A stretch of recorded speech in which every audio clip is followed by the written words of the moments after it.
Here. Well, welcome. Anybody that, I mean, if you clicked on this, I would assume you probably know who I am, Kirk M. Samuels, the Intimacy Incubator, but that's not what's important today. That's not the most important face that's on the screen today that you'll see.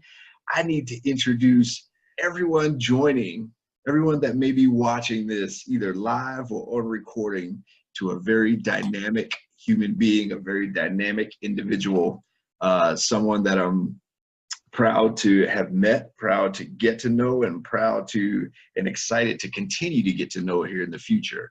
And that would be the one, the only Miss Genie Goodwin. How are you, young lady? Well, I'm awake. This is a very good thing, right? It's very early. I'm awake. I'm ready to rock.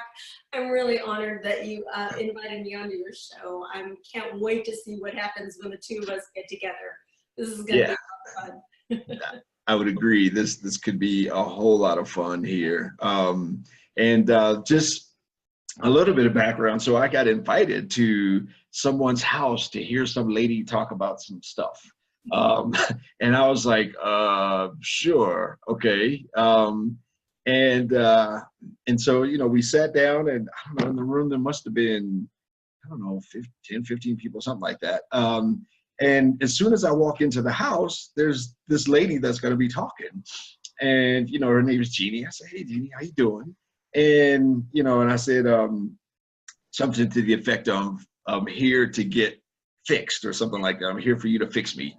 And the very first thing you said to me was, you don't need to be fixed. I'm not here to fix you. You're already awesome. I'm here to show you how awesome you are.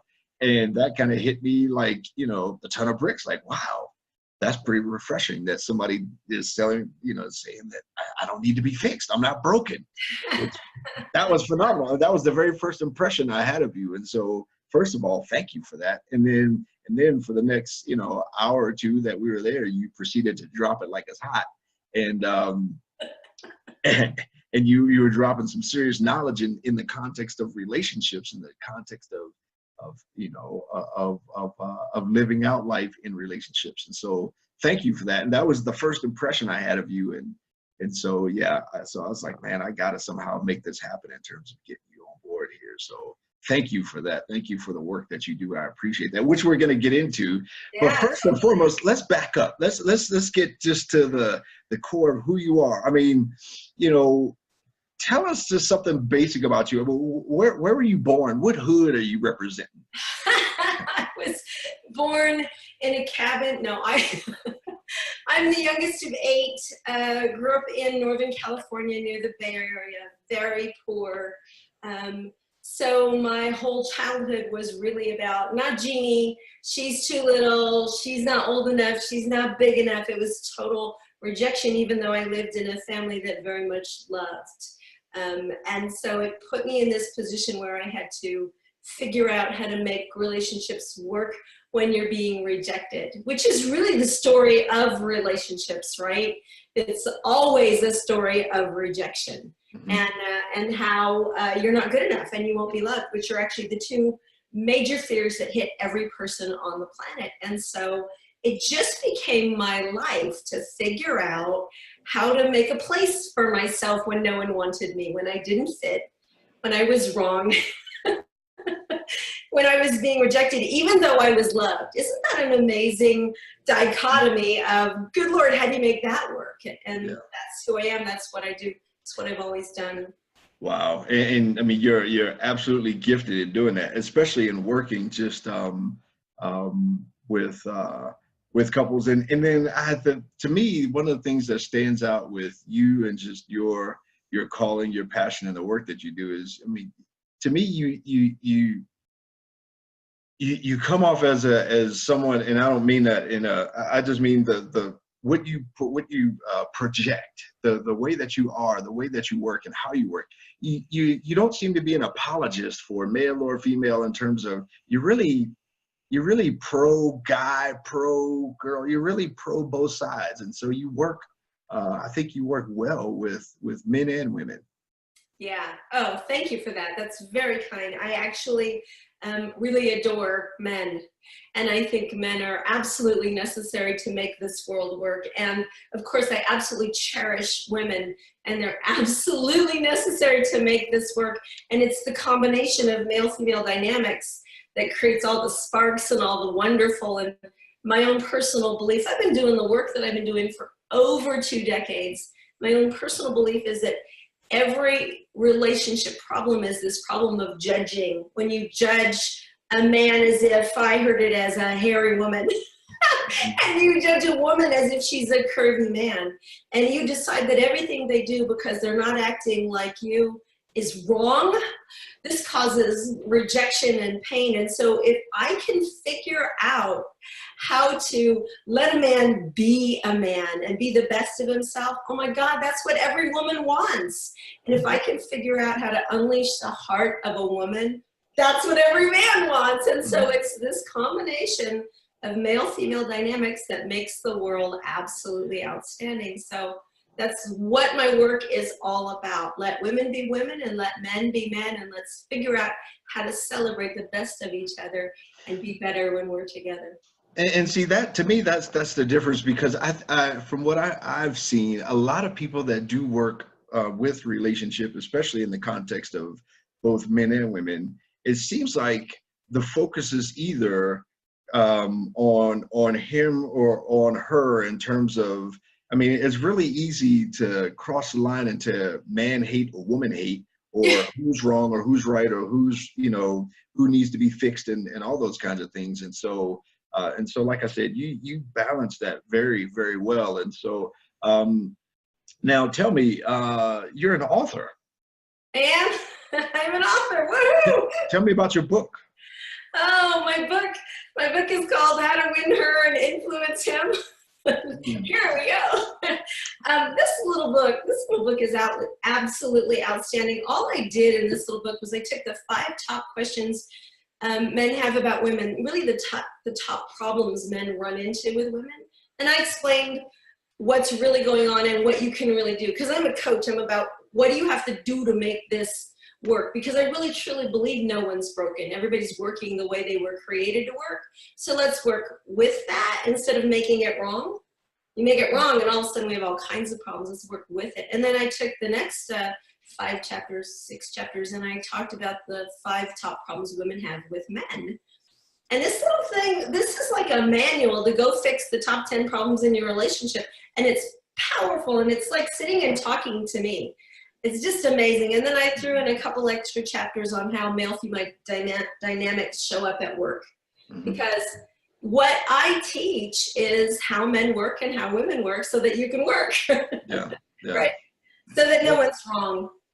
And again, even in the context of the book, I'm a how kind of person. I mean, when I work with guys, I'm all about the how. I'm all about the, I know what my problem is. I even know why it's a problem. But what I don't need to know, or what I don't know, and what I need to know is how to address that problem. Absolutely. So I love the hows, the nuggets that you have.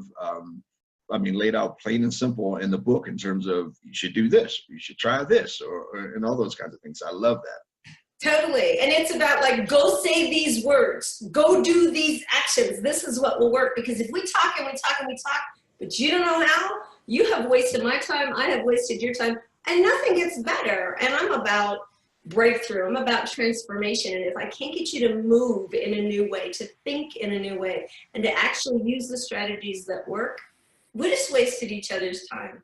I always say, so somebody will come to me and they'll say, so I want more better sex with my husband. And I say, okay, great. What are you doing to get a better intimate life with your husband? And she goes, oh, well, I kicked him out of the bedroom because he hurt my feelings. So here's what I say. I say, will those actions get you what you want? If those actions will not get you what you want, let's get you doing the actions that actually get you what you want, instead of making sure that you don't get what you want. Yeah.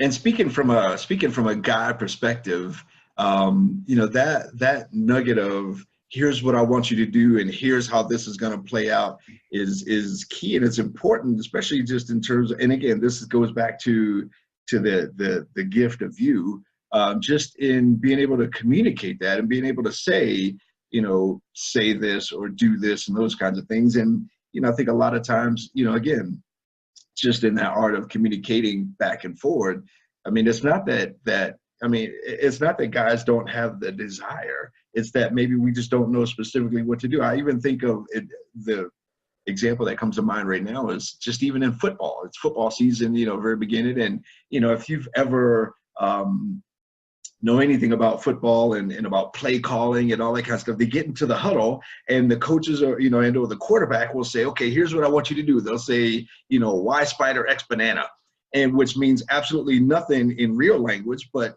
in the context of the team, it says on this play, I want you to go here and I want you to do this and I want you to do that and do that. And I'm going to throw you the ball, or here's what's going to happen.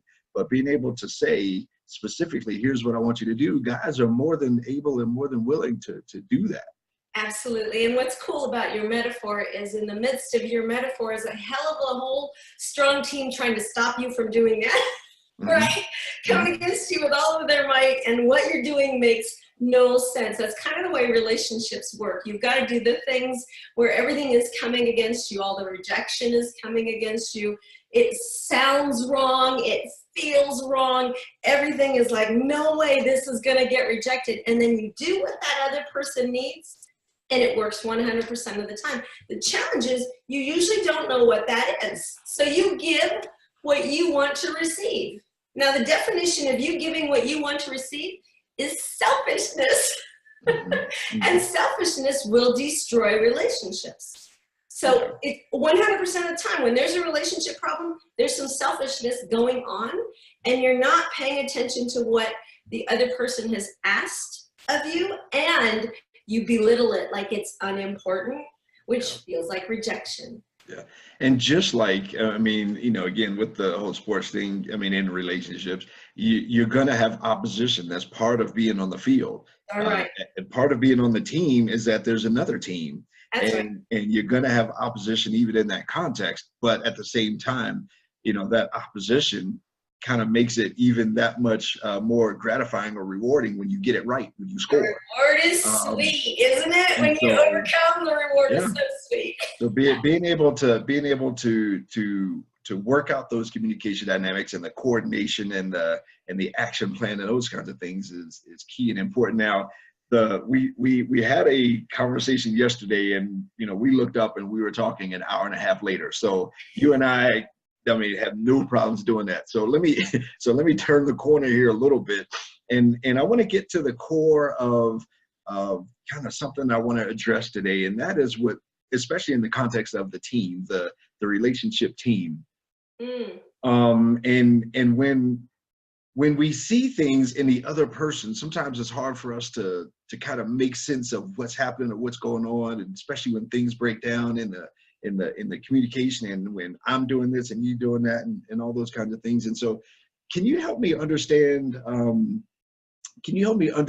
a guy perspective?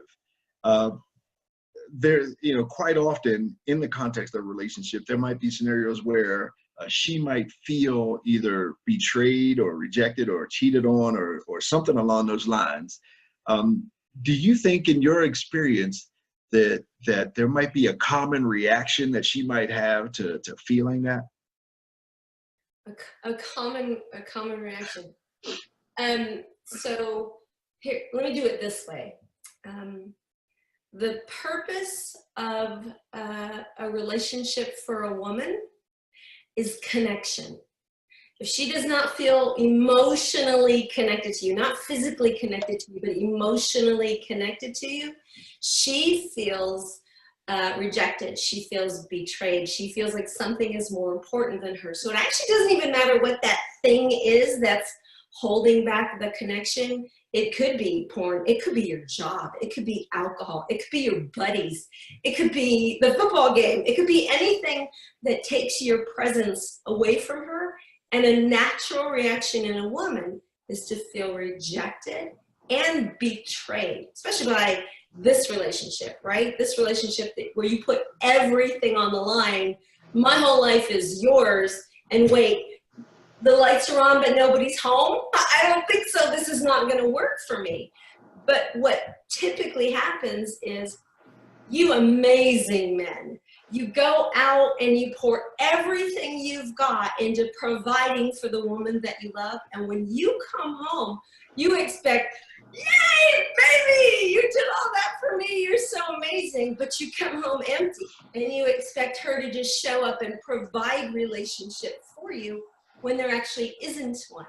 And that comes across as complete, like, I'm not enough of a woman. I won't be loved no matter what I do, which is exactly the way every man feels in the same scenario. So it's connection that makes relationships work. Anything that cuts connection for a woman, she will feel betrayed and deeply hurt by. Wow. Man, that is powerful, actually, that whole notion of, I mean, it being about connection for her. So in that, I can almost pick up, I can almost infer that if there's something that gets in the way, if there's a block, if she doesn't feel like she has all of you, then it's very difficult for you to have all of her as a guy. Phenomenally so. And when a woman's feelings are hurt and she feels like there's something between you and her in relationship, and her feelings are hurt, she actually cannot give her body to you. She shuts down. She shuts down her body, and she can't hand it over. Now, that act of sex is the deepest way of creating connection. And it's not just physical, it's spirit, soul, and body. It's emotional, it's spirit to spirit, it's even face to face, which is like nothing else on the planet, right? No other beings do it that way, because it's the deepest level of connection. If her feelings are hurt, she pulls back her body because her heart is actually hurting. Now, here, I just finished my 3-day women's event called Relationship Revolution for Women. And the women were complaining about, like, Jeannie, we just had this big ugly fight and he wants sex. Duh. Isn't that what everybody wants right after that? And I had to explain to the women that sex creates the deepest connection possible. So when he experiences a break in connection, he wants sex to reignite the connection, whereas her heart, her feelings are destroyed. It actually makes her feel like a prostitute if her feelings are hurt and you expect sex from her, because it's more than just an act for her. So all I'm getting at is we are so opposite. We approach everything in life in opposite fashion. So in order to recreate the relationship and the connection, he'll go for sex. In order for her to recreate the connection, she'll go for conversation, which will drive him insane. It was so, but I mean, guess what? I mean, us guys, we can put stuff in boxes. We can put stuff in containers. I mean, why can't she just do the same thing? Oh, I adore that question. And the answer is, men have what's called a single focused brain, which allows you to put things into boxes. So your brain is actually wired differently than a female brain is, and it has different chemical concoctions running through it, which drive you to do the amazing things that you do on planet Earth that we are all so grateful for. But a woman's brain isn't wired the same way at all. As a matter of fact, a woman's brain is wired so that everything is connected to everything, which is why she can't just hand over her body, nor can she put something in a box, because in her brain, it's all connected to everything else. Does this make sense? No, but sure. I mean, I'm a guy. No, it doesn't make sense. I mean, I want boxes and containers. That to me, that's the way guys work. And you talk about the whole conversation. I've come to realize that guys talk when they have it sorted out. Women talk to sort it out. Yes, exactly. And so she might be hurt or offended because he doesn't want to talk when it's not sorted out. But at the same time, in his mind, he's trying to get it all lined up. He's trying to get all of the cars of the train in line before he takes the train down the track. And so, from his perspective, it's very difficult to want to talk when things aren't in a line, like all of those cars on the train. You got it. And then you put that over on a woman, and what it sounds like is a dictator, and an egomaniacal monster has taken over her life and gives her no consideration whatsoever. But what women don't understand is when you're packing the train in silence and figuring out how you want to provide what you want to provide, the number one thing you guys are thinking about is how to take care of us. See, we don't know that because you never share it. You just come out with the orders. I always say it's like talking to a general. If the general was going, he's going to come along, he's going to go get his battle plan, and then he's going to come back and he's going to say, these are the general orders of the day. And then the troops go, but general, I don't like the plan. And did you consider this? And I don't like that gun, and mine needs some bullets. And the general's like, firing squad. Mm-hmm. Yeah. Because we speak two different languages in two different directions in order to achieve two different things. So even in language, a woman is speaking for the purpose of connection. Mm-hmm. It's the only reason she's speaking. And the more she can speak and the more connections she can make because of the way her brain is wired, the closer she feels to you, which is why she thinks out loud with lots of emotion. Mm-hmm. And you don't. We're so opposite, men and women. We're so opposite. And it's designed to be the greatest gift to our lives. Yeah. And so in the context of that relationship, and so again, I want to kind of get back to, I mean, I think it's gold to point out the fact that when she doesn't feel like, and because again, for the sake of this conversation, we're kind of leaning more towards speaking to a male audience in terms of guy understanding in this one. And so from a guy trying to understand that the way she reacts when she doesn't feel like she has all of me, I mean, it's not necessarily her trying to belittle me or her trying to yip at me like a little chihuahua or something like that. It's her actually trying to connect. And so you're saying if she can't connect, then I'm going to see her pull back in some ways, some physical ways that could be important to me. Is that what you're trying to say? Not only is she going to pull back, not only is she going to pull her body back from you, but she's going to actually, that little nip you're talking about, mm-hmm. She's actually going to do that with her language in order to get you to connect with her with your words. Mm-hmm. I always say, use your words, babe, use your words. Yeah. and so, but if she can't connect with me in that way, then is it possible that she might want to go connect with somebody else in terms of friends or family, in terms of talking it out? Talking out what's going on in the relationship to other people around her? Yes, so a woman processes through emotion and talking, and so she can't talk to you, she'll go talk to somebody else. Now, you have to realize she'll typically go to a woman, but this also opens the door to an affair. Right, because if some man will listen to her heart, now I said that really clearly. I said if some man will listen to her heart. I didn't say if some man will solve all her problems every time she opens her mouth, which is what you guys tend to do. I said, if some man will listen to her heart, the good, the bad, the frustrated, the pain, the rejection, if you'll just listen to her heart, she'll hand over her body. Because now you have all of her. Mm-hmm. And she doesn't want just body. She wants all of you. Mm-hmm. We're very greedy that way. We want all of our men, not just the body part. And I will tell you that the nugget of wisdom and inspiration that I took from you that very first night was, tell me all about it. Totally. Those words actually make the heart of a woman sing, and they actually mean, in our language, which I call feminish, they actually mean, oh my God, he cares about me. Oh my God, he wants to hear.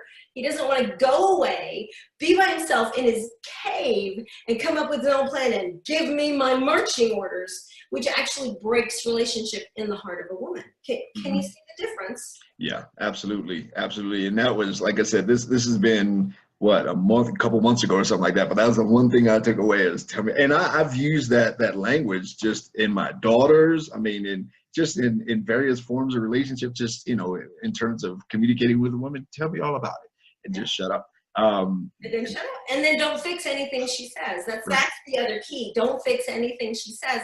Because she's not talking in order for you to fix anything. She's talking in order to make a heart connection with you. So if you're talking to her and the lights are on but no one's home and your eyes roll in the back of your head, it's not going to work. Right, right. And so let me throw a little bit of curveball in here, I guess, but bring this conversation semi full circle in terms of the context of a lot of the guys that I work with, and a lot of guys that I work with, whether it be in a class form or one-on-one, are guys that struggle with the consumption, with the use, the overuse, the abuse of internet pornography.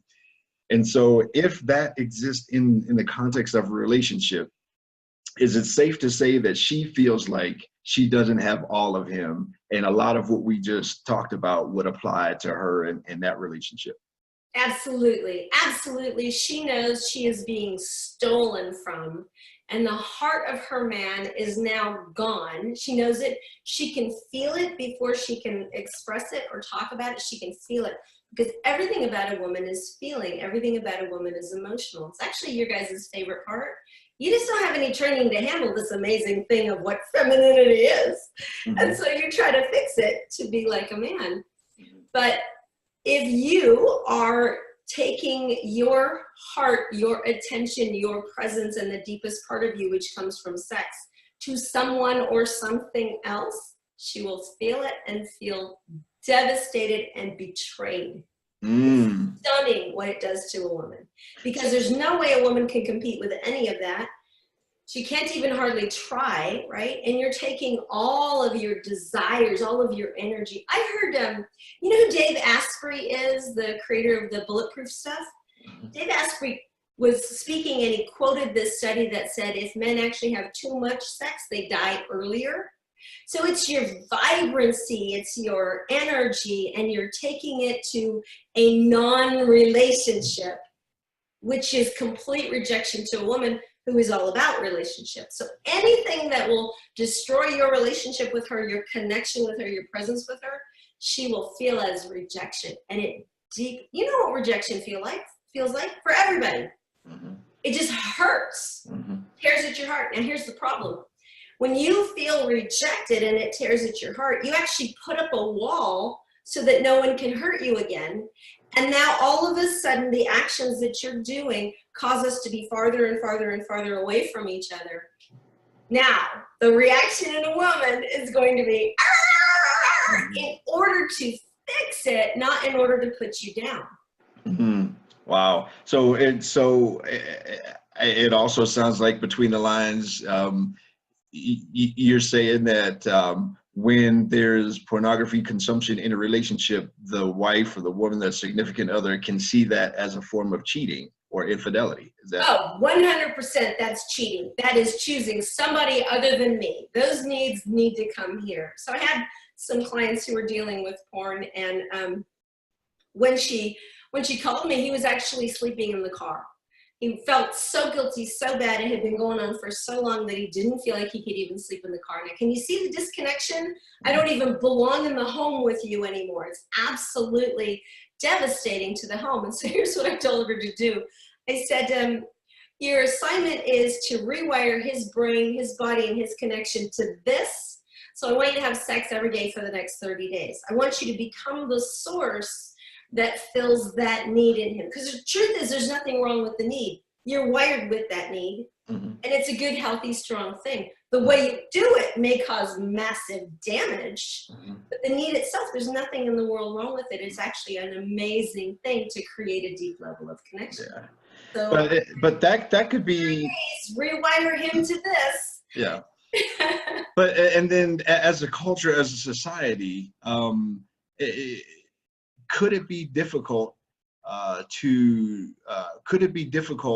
to look at her and to expect her to have and give all of her when he doesn't have or give all of him to offer her, right up front? And I know we're winding down on time, but this is just so juicy. Obviously, we're gonna have to come back to all of this. But I just see from, like I said, in the context of this relationship, if he doesn't have all of him available, then is it sometimes difficult for us to look at her and say, well, baby, honey, sweetie, girl, whatever, I need all of you. Isn't that a difficult ask? Well, it's difficult for you because when you're in that lifestyle, you're so filled with shame and your integrity is destroyed in your own. So it's really hard to ask, but the truth is, if you came to your woman, you said, I'm really struggling and I want this to be here with you. Will you help me? Will you get on my team and help me with this? Versus I'm going to go take care of it elsewhere with someone else who's not even real. Oh my God, most women, if you can get them past the hurt and the rejection, see, that is getting them past the hurt and the rejection. I'm bringing it here, babe, really struggling. I'm bringing it here. So help me. And then we create a plan together for us to win-win with the drive. I just want you to understand that there's nothing wrong with the drive. God wired you that way. You're supposed to have it. Yeah, but wow. How you handle it can cause massive damage internally, externally, in every area of your life, how you handle it. But the drive itself, oh, thank God for it. Yeah, that is phenomenal. We could probably go on for absolutely ever. Hey, tell me, how can people get a hold of you if they want to get a hold of you? You know, go check out my website, myrelationshipgenie.com. Sign up for my blog, and you'll get on my list. I'll send you some free training, and that'll do it for you. Wow. Thank you so much. I mean, this cannot be the last time we do this. That would be very, very bad. This is dynamic, and so I sincerely appreciate your time here this morning. I like to just end with just a word of encouragement. I want to speak to guys out there, and to the guys out there, I just want to leave you with the word that you are a lion. You are created to be great and powerful and strong and just in charge, and you are created to be the king of the jungle. And as that lion, we got to make sure that we guard our roar. We got to make sure that we guard the strength that we have and the power that we have and that voice that we have. And so guard and protect that roar, because a lion without a roar is just a big kitty cat. And your woman wants your roar. She don't want it to go anywhere else. Absolutely. So thank you all for listening, for watching. Feel free to share this. Share this with everyone, and you know, pass this along. This is great information. If you're watching this on YouTube, like, subscribe, share, all those kinds of things. There's other videos, etc. I am Kirk M. Samuels, kirkmsamuels.com. I'm out here as well. Jeannie, thank you so much, and we will absolutely be in touch, and we will absolutely have to do this again.